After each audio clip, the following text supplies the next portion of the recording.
Just for fun అనేసి చాలామంది different age groups వాళ్ళు, పర్టికులర్గా టీనేజ్ గ్రూపు, స్కూల్లో కొంచెం పెద్ద క్లాసులు వాళ్ళు, మేలు ఫీమేల్ ఎవరైనా కానీ సోషల్ మీడియా ప్రెజర్ వలన డిఫరెంట్ ఏదో వాళ్ళని ఏదో డిఫరెంట్గా ప్రొజెక్ట్ చేసుకోవాలనో, జస్ట్ ఫర్ ఫన్ అనేసి రకరకాల అన్నెసరీ థింగ్స్ చేస్తుంటారు. రీసెంట్గా ఒక వీడియో చూసాం. వాళ్ళు స్టూడెంట్స్ హోటల్కి వెళ్ళి వస్తా హోటల్లో బెడ్ అంతా తొక్కేసి మట్టి చేసి ఆ బెడ్ అంతా నేల మీద తుడిచి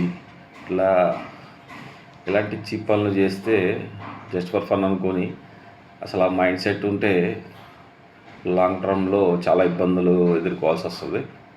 ఈవెన్ కొంతమంది జస్ట్ ఫర్ ఫర్ అనుకొని షాప్ లిఫ్టింగ్ చేయటం, సూపర్ మార్కెట్స్లో ఏదన్నా చిన్న ఐటమ్ జేబులో వేసుకోవటం, ఎవరు చూడట్లేదు అనుకొని కెమెరాలో చూస్తూనే ఉంటారు.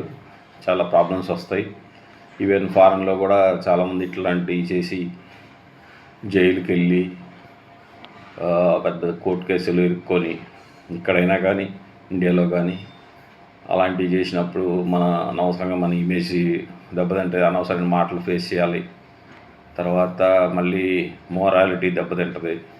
చుట్టుపక్కల వాళ్ళు ఫన్ చేస్తుంటారు, తెలిసిన వాళ్ళు మనం ఏదో క్యాజువల్గా చెప్పుకుంటాం ఏదో ఫన్ చేసినట్టు. అది లాంగ్ టర్మ్లో నెగిటివ్ ఇంపాక్ట్ అయిపోతాయి, ట్రోలింగ్ గురవుతారు. ఇది అనవసరమైన అన్నీ మెడకు చుట్టుకోవటం లాగా ఉంటుంది.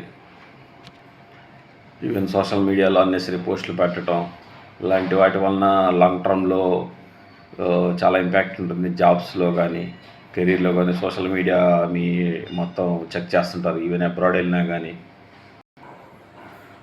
ఒకళ్ళ నుంచి ఒకళ్ళు చేద్దాం, ఇంకా ఏదో డిఫరెంట్గా చేద్దాం అనుకొని అన్నెసరీ థింగ్స్ చేయకూడదు. మనం కొంచెం కామన్ సెన్స్ ఉండాలి, మనకి అవేర్నెస్ ఉండాలి. ఇట్లాంటి ట్రాప్స్లో ఇరుక్కోకూడదు.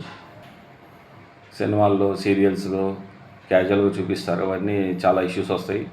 పోలీస్ కేసుల దాకా వెళ్తే మళ్ళీ ఎఫ్ఐఆర్లు అయితే అది చాలా ఇష్యూస్ వస్తాయి. మనకి కెరీర్లో కూడా చాలా చేయొచ్చు. మనం లిమిటేషన్స్ తెలుసుకోవాలి. మనం ఎవరిని ఇబ్బంది పెట్టకుండా, రూల్స్ లాస్ బ్రేక్ చేయకుండా ఉండేటట్టు చూసుకోవాలి. ఇక్కడైనా వేరే కంట్రీలో అయినా ఏదైనా ఆఫీస్లో అయినా అవన్నీ ఇంపార్టెంట్. అవతల పర్సన్స్తో మనకున్న రిలేషన్ బట్టి ఇవన్నీ చూసుకోవాలి. ఇటువంటి personal development, self skills development, ఇంకా చాలా వీడియోస్, షార్ట్స్ ఉన్నాయి. Thank you for watching. Do like, share, subscribe and comment. Thank you.